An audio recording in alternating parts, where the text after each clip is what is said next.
All right, the truth is we can all stop being afraid of the metaverse and saying we don't know what it is because the truth is we've already all been part of it. Web 3.0 or the metaverse is something a lot of people are talking about, and you don't actually have to start an entire AR and VR strategy today to start taking advantage of some of the good things that can come from the metaverse and exploring it, as well as looking at technologies and deploying them both for internal and external communications. My name is Dean, and I have worked in tech and music, following a career that looked both at external and internal communications, primarily in sales and marketing, as well as training. And I believe that the metaverse is really the answer to so many of our current dilemmas. The pandemic forced us to be far more remote. And when we look at a disparate workforce and a demographically incoherent or non-cohesive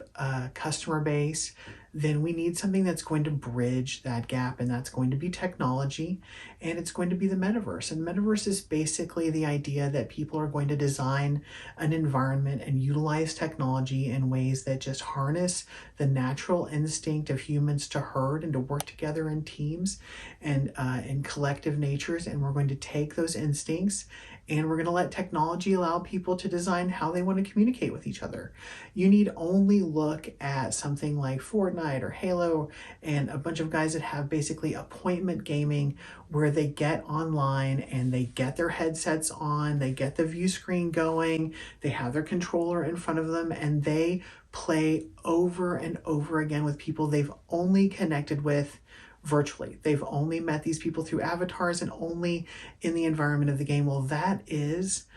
the metaverse. And that is what is going to take your brand to the new level, because you're going to be meeting your customers in the metaverse. You may not be necessarily making banner ads for them like you did with Web 1.0 or social media ads like you did with 2, but a hybrid of that is going to happen. Imagine that you're about to train your sales force on a new product that you want to get in as many of your customers' hands as possible. You can, instead of just making a boring video that really only touches on maybe how one person learns or maybe 1/3 of people learn, you can design an immersive experience that brings the design and the development of the product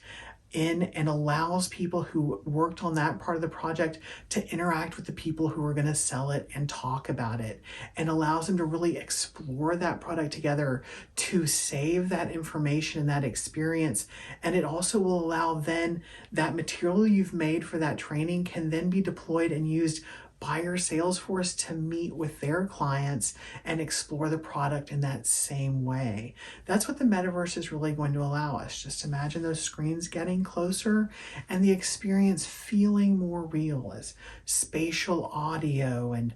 the way camera positions work makes us feel as though the experience is less virtual and far more, well, real, because our world is more digital and it is going to be real. So as you can see, there's going to be, I wouldn't say a blurred line, but a blend of internal communications relying on brand strategy to give managerial ethos, as well as to train the workforce, and then taking that same material and using it as a marketing material that helps to explain to customers. We're going to have events that we've seen the music industry take live events and do so much during the pandemic. We've seen that the way it works best is people have a short attention span. You've got to constantly change the person in front of the camera, which is why I'm going to keep this video pretty short. And you also need to make sure that you can take the production value of some things that are actually not live and blend them with what feels like a live and interactive experience for the consumer. That's worked very well in the music industry during the pandemic, and we can see that same thing in any Apple presentation, and we can see that the metaverse is going to be that moment in which we have that moment of kind of authenticity and off the cuff, but also a very prepared world in which, you know, a lot of work has been done so that we as the consumer or the audience can really view this information, really grasp it in multiple ways and interact with it. So don't be scared of the metaverse. Realize that we're already there and that if you design your communications now to take care or take advantage of these new technologies, not only are you really going to be at the forefront, but one of the things you're really going to do is you are going to be meeting people where they are technologically, because today's dynamic and dispersed workforce is primed and ready for this type of content. So for more on the metaverse, please click the link below.